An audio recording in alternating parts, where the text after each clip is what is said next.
Assalamualaikum warahmatullahi wabarakatuh. Perkenalkan, nama saya Zalzabila Ananta Supiandi dari kelas semester 2C. Di sini saya akan mereview materi hukum pidana pada pertemuan ke-10 yang telah disampaikan oleh dosen saya, yaitu Ibu Profesor Dr. Hajah Yani Nuraini SHMH, dan asisten dosennya yaitu Bapak Dr. M. Rendi Arit Hayandi SHMH. Bab 6. Kesalahan atau pertanggungjawaban pidana. Pengertian kesalahan merupakan unsur subjektif dari tindak pidana.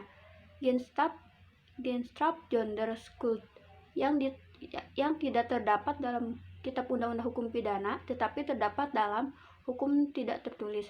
Kesalahan adalah keseluruhan syarat yang memberikan dasar untuk adanya pencelaan pribadi terhadap perbuatan pelaku tindak pidana.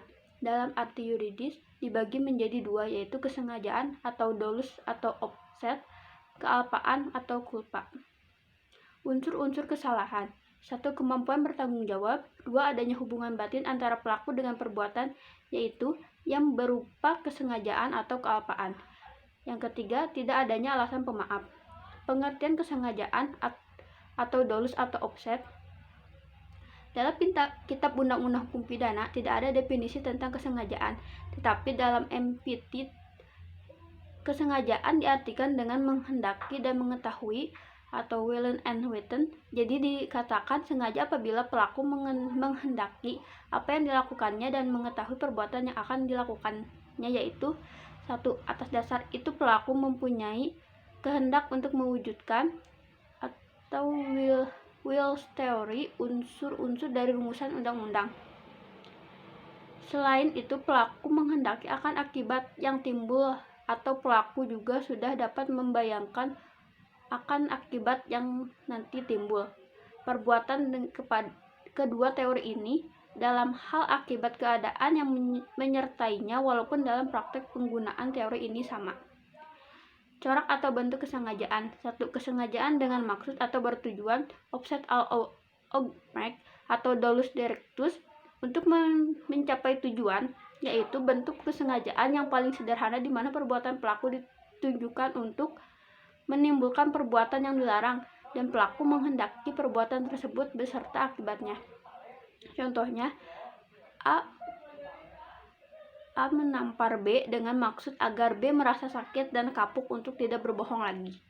Yang kedua, kesengajaan dengan sadar kepastian atau keharusan, atau Notwendigheid Bewustzijn.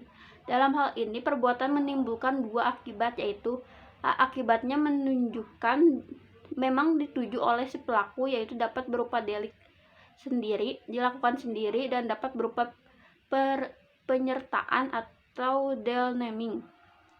Yang kedua, akibat yang tidak dihendaki tapi merupakan keharusan dalam mencapai tujuan, sehingga akibat ini pasti terjadi atau timbul.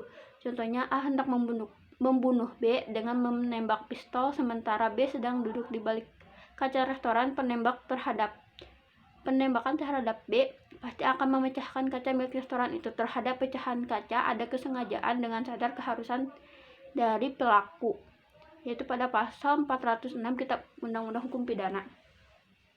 Yang ketiga, kesengajaan dengan sadar kemungkinan atau bersyarat, atau dolus eventualis. 1. Adanya keadaan tertentu yang semula mungkin terjadi kemudian benar-benar terjadi. Contohnya, Aresquetar di kota Huizen, negeri Belanda. Teori apa boleh buat atau incompetence teori. Dalam teori ini, keadaan batin si pelaku terhadap perbuatan adalah sebagai berikut. Akibat sebenarnya tidak dikehendaki bahwa pelaku benci atau takut akan kemungkinan timbul akibat tersebut. Akan tetapi meskipun demikian ia menghendakinya, namun apabila keadaan atau akibat itu timbul, apa boleh buat hak itu diterima juga. Itu berarti pelaku berani memikul resiko. Sekian dari saya. Wassalamualaikum warahmatullahi wabarakatuh.